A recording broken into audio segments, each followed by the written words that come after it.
That's a wreck. Oh, goodness.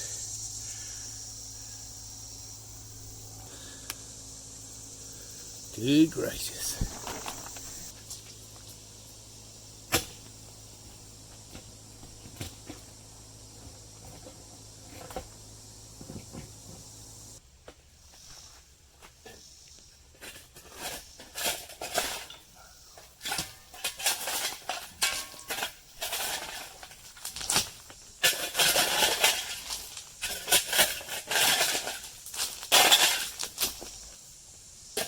Alright, so I pulled the, I didn't video it, but I pulled the landing up, the wood landing,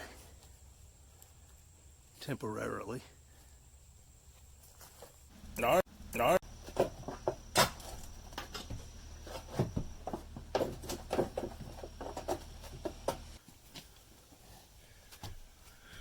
Oh, you can see our form. We're not done with it. We basically just started it. Yeah.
can't see it, so just tell me if you need to stop. All right,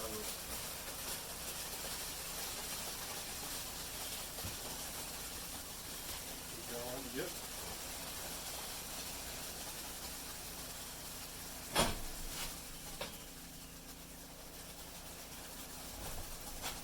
All the way. All right. Good. Yep.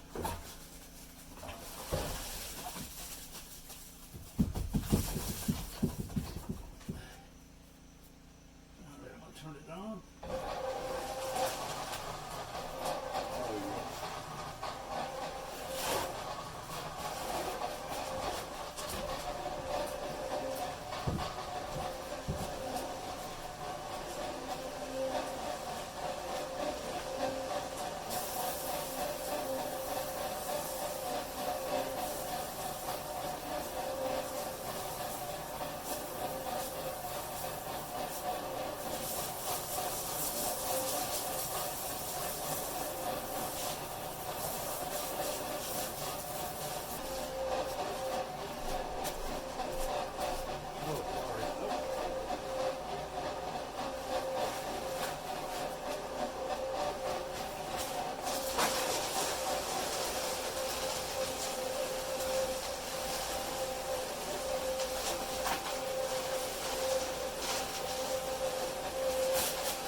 Pretty funny, but it needed that wind to be fine, huh?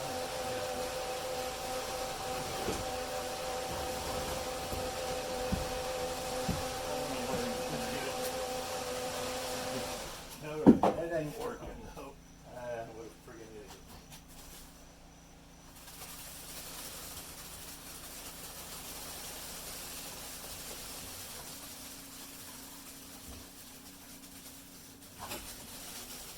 Alright, hold on.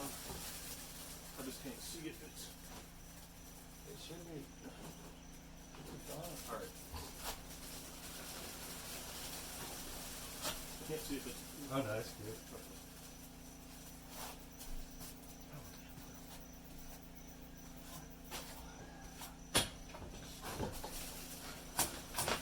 Are you ready for me to push it off? Sure.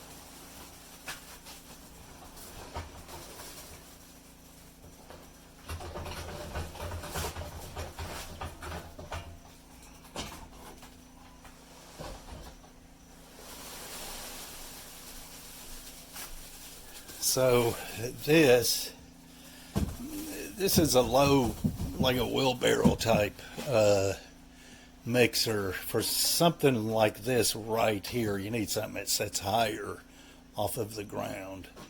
But you can't beat this mixer in general. So let's take a peek at what's going on. Oh, lucky, lucky. Filling it up. And then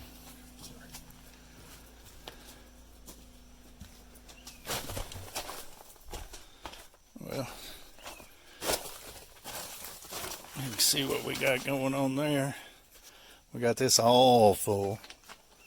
She did not bust out, which thankfully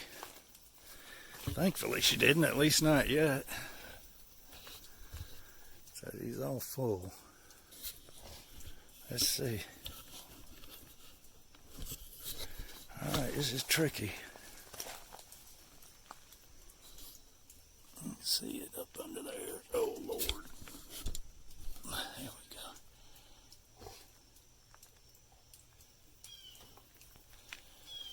Well.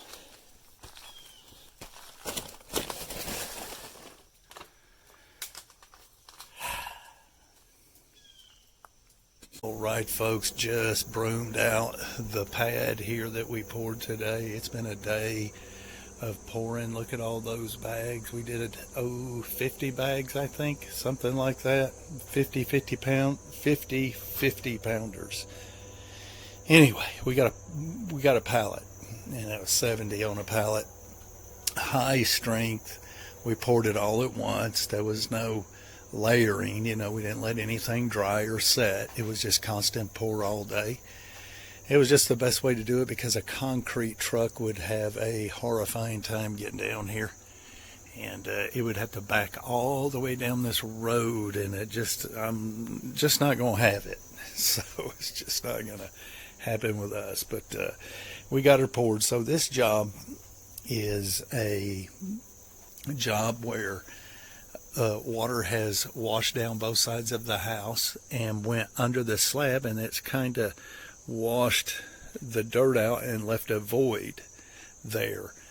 But this house is actually built on piers. I mean, this concrete slab there's like concrete piers deep down in the ground all throughout here. It's crazy.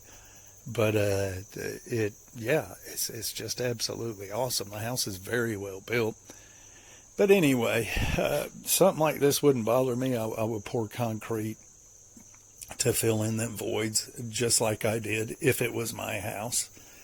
And that's what we did. That's what the customer wanted, and that's what we did. So a lot of people would just pack dirt up under there. I feel like concrete is a way better way, is the best way to go.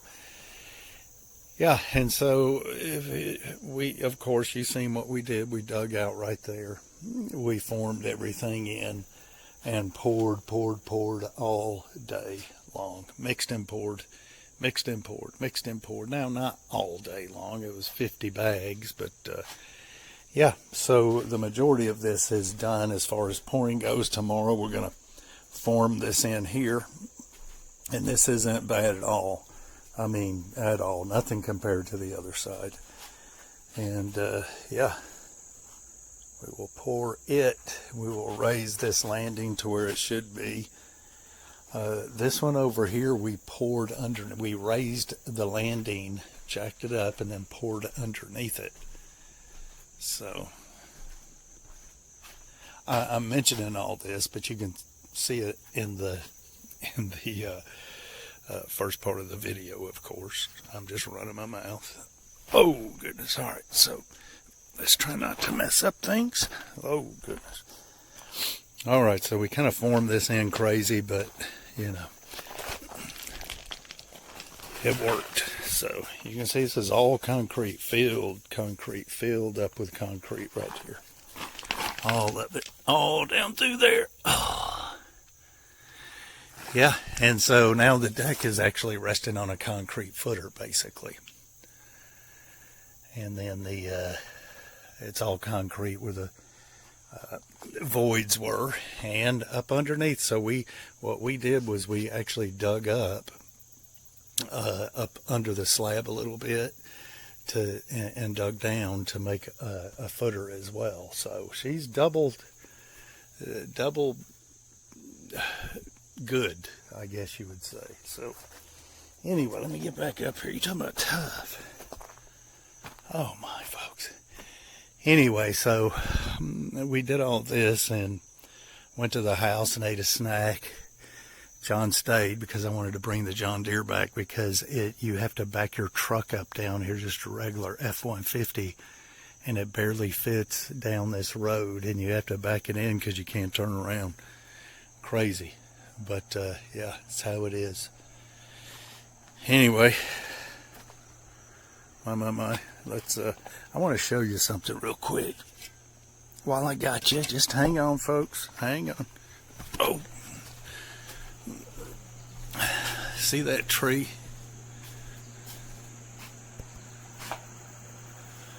See them fruits hanging from that tree? Let me get my glasses on. See that? Ain't that crazy? Look at it. That is a foxglove tree or a princess tree or an empress tree. See the folks on the boat? So this part of the lake, you can go as fast as you want, so it beats your dock to death. Anyway, so that is a foxglove tree. That is a cool tree, that's for sure.